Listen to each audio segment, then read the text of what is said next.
নদীর ধারে ছায়াচ্ছন্ন একটি গ্রাম। গ্রামের মাঝ দিয়ে বয়ে যাওয়া নদীর জলের ধ্বনি রাতের নীরবতায় যেন আরও গভীর হয়।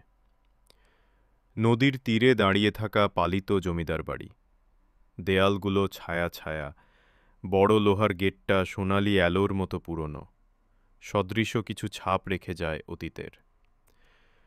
চারপাশের বনানাঞ্চল, ছোট ঘাসঝোপ আর বাতাসে উড়ে আসা শুকনো পাতা সব মিলিয়ে বাড়িটাকে আরও রহস্যময় করে তোলে।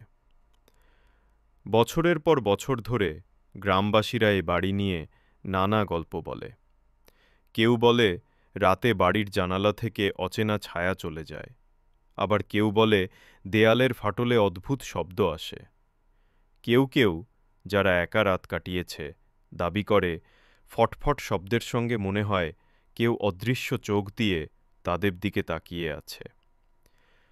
এদিন সন্ধ্যাবেলা শহর থেকে আসলেন মৃণাল সেন, একদম বাংলার ধাঁচের গোয়েন্দা, যিনি ছোট ছোট নিখুঁত বিশ্লেষণ দিয়ে সব রহস্য উদ্ঘাটন করেন। গ্রামবাসীরা জানিয়েছে বাড়িতে অদ্ভুত ঘটনা ঘটে, বাতাসের মধ্যে যেন চুপচাপ কিছু নিঃশ্বাস ভেসে আসে। মৃণালবাবু একপাশে বসে চিঠিটি খুঁটিয়ে দেখছিলেন। লাল মলাটের নিচে অদ্ভুত অক্ষর, আংশিক জলছাপ আর পুরনো মোমবাতির দাগ সব মিলিয়ে মনে করাচ্ছে এটি কোনো সাধারণ চিঠি নয়।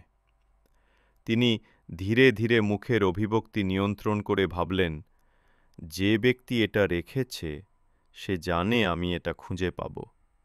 এটি শুধু সতর্কবার্তা নয়, একটি ইঙ্গিত। প্রথমেই তিনি সিদ্ধান্ত নিলেন প্রবেশপথের পাশের ছোট ঘরটি পরীক্ষা করবেন। ঘরটি অন্ধকারে ঢেকে আছে ধুলো আর শুকনো পাতা দিয়ে। মৃদু আলোয় দেখা যায় একটি পুরনো আলমারি ফাটল ধরেছে, আর ভিতরে কাগজপত্র ছড়িয়ে আছে। মৃণালবাবু প্রতিটি কাগজ উল্টে যাচ্ছেন। একটি সময়কালের বিল, পুরনো চিঠি এবং কয়েকটি ছবি যা খুবই অচেনা। ছবিগুলোতে দেখা যায় জমিদার বাড়ির পূর্ববর্তী মালিকরা। কিছু ছবি মলিন, আর কিছুতে অচেনা মুখোশ পরে কেউ দাঁড়িয়ে আছে।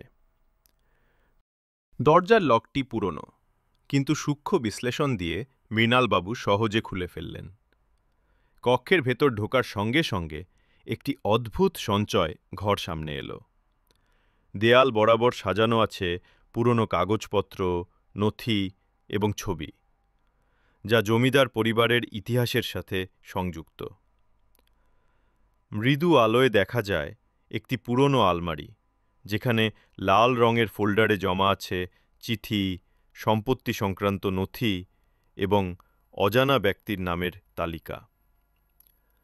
মৃণালবাবু সতর্কভাবে আলমারি খুললেন।